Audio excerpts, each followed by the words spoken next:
Njikato berne mako,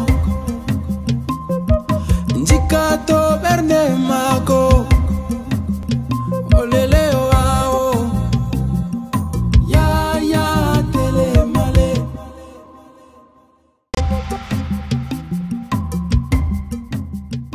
Les villes camerounaises ont en commun l'informel. 90% de l'activité économique est informelle. Bon, maintenant, quand on dit informel ici, ce n'est pas péjoratif. C'est juste pour dire que c'est des activités qui se passent sans que l'État n'ait une main mise sur ça, sans qu'il y ait une traçabilité en termes de fiscalité. Douala est la capitale économique. Douala, c'est à peu près 30%, sinon un peu plus, du PIB du Cameroun, produit à Douala.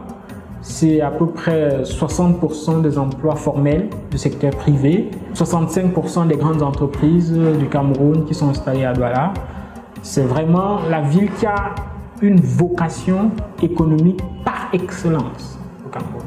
Derrière, Kribi est en train d'arriver. Kribi, qui avait jusque-là une vocation touristique, commence donc à avoir une vocation économique qui se consolide par le choix qui a été fait de développer le port en eau profonde à Kribi. Maintenant, le tissu urbain camerounais, quand on regarde de manière générale, les 10% de la formalité qui sont, c'est une économie de services, à l'exception de Douala où il y a quand même un bassin de production, et Edé également où il y a un bassin de production. À Kribi aussi, on commence à avoir des entreprises qui sont en train de s'installer.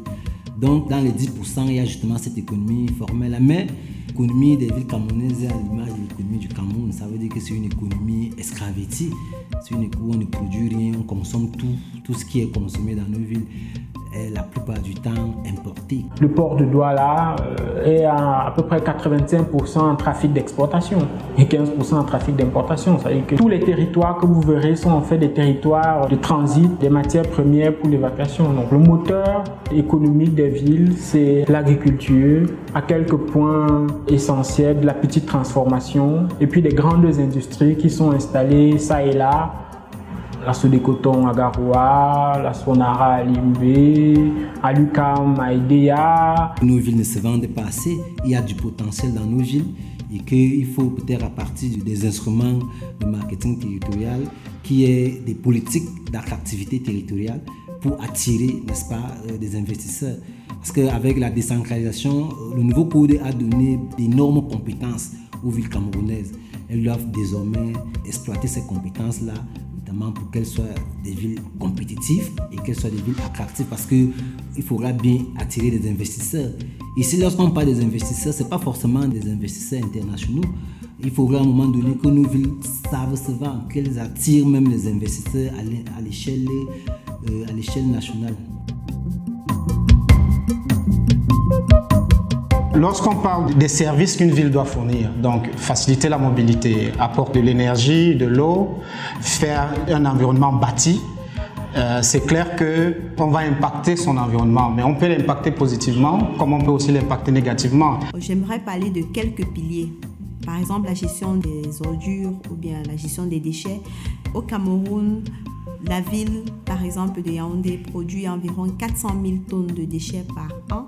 Et si nous voyons comment ces déchets-là sont traités, ils sont enfouis dans une décharge sans tri, sans traitement préalable. Il y a du lexivia qui va s'infiltrer dans la nappe phréatique et automatiquement il y a la pollution des eaux souterraines, également la pollution des eaux fluviales. La façon dont le service énergétique est aussi assuré, il y a des choix qu'on peut faire, des choix durables ou des choix qui sont moins durables.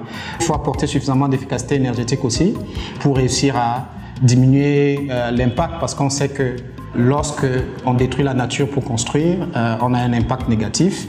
Mais lorsque on a besoin de fournir l'énergie aussi, il y a une composante émission de gaz à effet de serre liée à la source de production de cette énergie-là. Si nous prenons aussi le cas de la mobilité, nous voyons qu'en majorité, les véhicules que nous retrouvons au Cameroun sont des véhicules hors usage venant de l'Occident qui émettent beaucoup de gaz à effet de serre et qui contribuent à une pollution massive de l'air en milieu urbain. L'industrialisation, c'est vrai, n'est pas encore vraiment accélérée dans nos villes camerounaises, mais si nous allons dans les zones industrielles Plus particulièrement à Douala, nous allons remarquer qu'il y a une forte pollution de l'air, tout simplement parce que nos industries n'ont pas encore vraiment intégré des processus qui leur permettent d'avoir une production responsable ou bien une production beaucoup plus propre.